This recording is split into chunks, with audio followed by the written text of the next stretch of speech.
ہاں ایک پہلو ایسا ہے جس کے حوالے سے حضور کی عظمت ہماری سمجھ میں آئے گی. حضور ایک انسان کی حیثیت سے کیا تھے، ایک باپ کی حیثیت سے آپ کا کیا طرز عمل تھا. ذرا یاد کیجئے، جگر گوشہ رسول حضرت فاطمہ بطول رضی اللہ تعالیٰ عنہ وہ حاضر ہوتی ہے. ابا جان دیکھیے چکی پیس پیس کر یہ گٹے پڑ گئے میرے ہاتھ میں، یہ کنویں سے پانی لاتی ہوں، مشکیزیں کہ یہاں پر بندیاں پڑ گئی.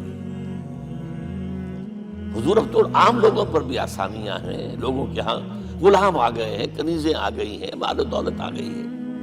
مجھے بھی کوئی غلام کنیز عطا ہو جائے. اور آپ کو معلوم ہے یہ لخت جگر نور چشم محمد کی سب سے پیاری بیٹی صلی اللہ علیہ وسلم، کوئی شک نہیں اس میں، فاطمہ کیا بیتی ہوگی حضور کے قلب پر. لیکن فرمایا کیا بیٹی، یہ دنیا کی چیزیں ہمارے لیے نہیں ہیں، میں تمہیں اس سے بہتر شے دیتا ہوں. تسبیح فاطمہ ہر نماز کے بعد 33 مرتبہ سبحان اللہ، 33 مرتبہ الحمدللہ، 33 مرتبہ اللہ اکبر کہہ لیا کر. لیکن سوچ لیجئے دل پر کیا گزری ہوگی صلی اللہ علیہ وسلم. حضرت عائشہ سے پوچھئے، حضرت خدیجہ سے پوچھئے حضور کیسے شوہر تھے، آپ سے زیادہ خواتین کے حق میں نرم، گھر کے کام کا جھاڑو دے رہے ہیں، کپڑے جو ہیں بوسیدہ انہیں سی رہے ہیں، گھر میں بیٹھے ہوئے یہ کام کرتے تھے. بہرحال ایک بات میں آپ سے عرض کروں، آپ انسان کی جس حیثیت کا بھی ذہن میں تصور کریں گے وہ ساری حیثیتیں محمد میں موجود ہیں صلی اللہ علیہ وسلم. محمد حاکم کی حیثیت سے بھی ہے، محمد سب سالار کی حیثیت سے بھی ہے، محمد قاضی القضات بھی ہیں، محمد ہیڈ آف دی اسٹیٹ بھی ہیں،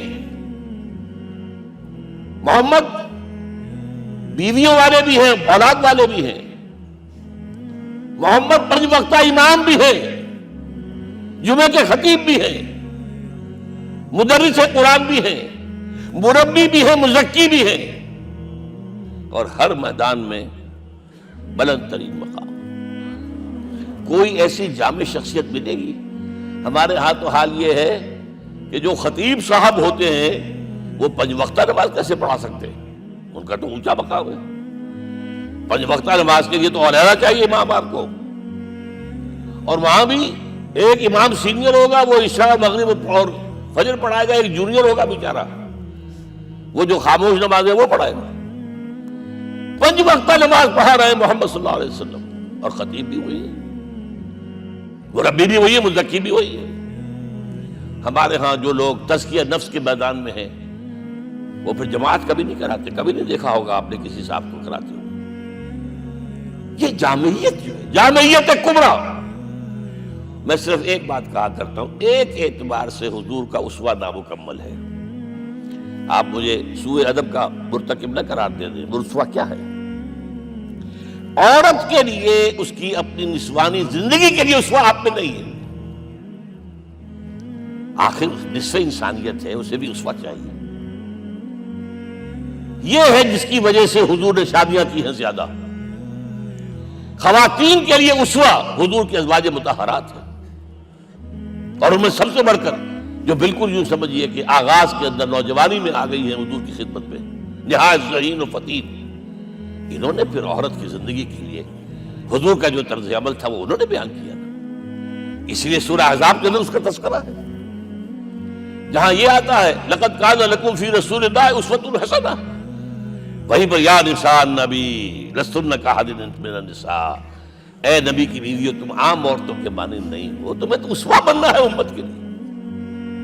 اب اس سے اگلا قدم میں بڑھا رہا ہوں آگے، اور اس کے ساتھ جڑ جائے گی تیسری بات.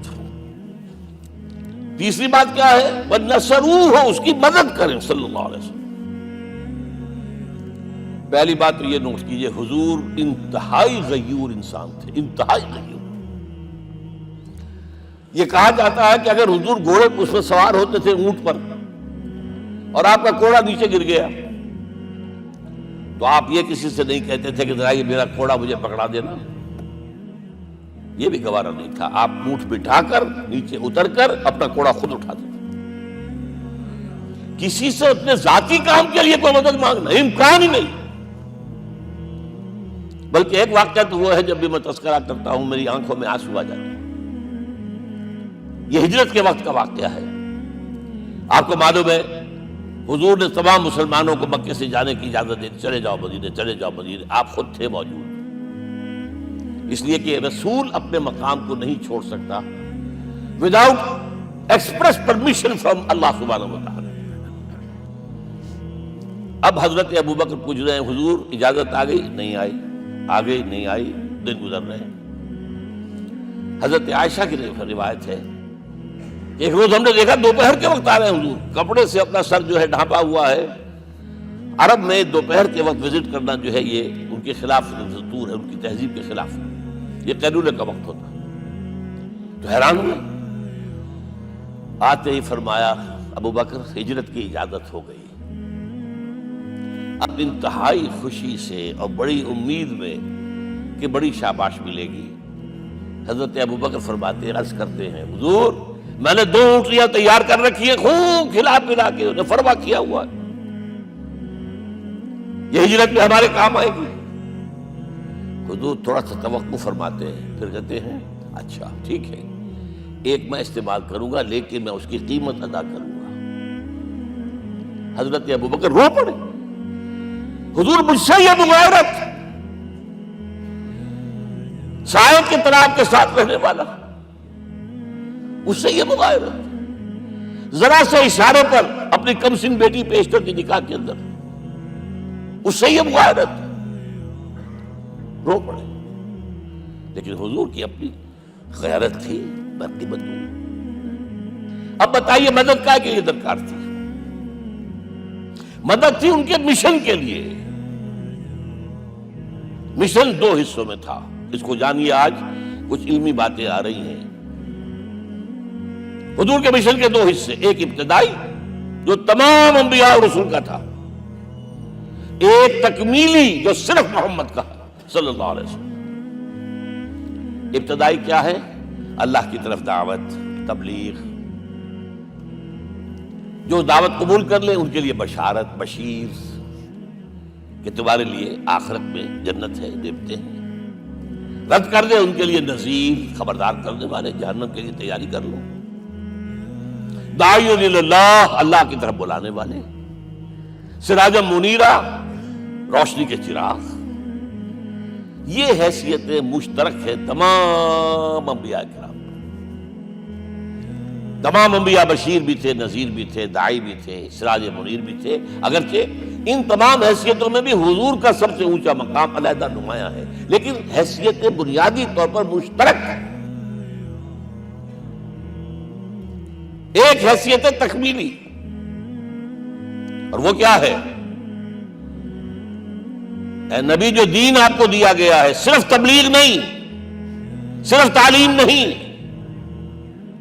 اس کو قائم کر کے دکھاؤ نظام زندگی کی حیثیت سے. 3 مرتبہ قرآن میں یہ الفاظ حضور کے لیے آئے ہیں، هو الذی ارسل رسولہ بالہدی ودین الحق لیظہرہ علی الدین کلہ. 3 دفعہ سورہ توبہ میں یہ الفاظ آئے، سورہ صف میں یہ الفاظ آئے، سورہ فتح میں یہ الفاظ آئے. وہی اللہ جس نے بھیجا ہے اپنے رسول کو صلی اللہ علیہ وسلم، الہدا قرآن حکیم، ہدایت کاملہ، اور نمبر 2 دین حق. یہ 2 چیزیں دے کر بھیجا. کس لیے؟ تاکہ اس دین کو غالب کرے پورے نظام زندگی پر. یہ معاملہ ذرا سوچئے. اور یہ حضور کے لیے 3 دفعہ، اور کسی اور نبی کے لیے 1 دفعہ بھی نہیں. قرآن مجید کے اس نقطے کو ذہن نشین کر لیجیے.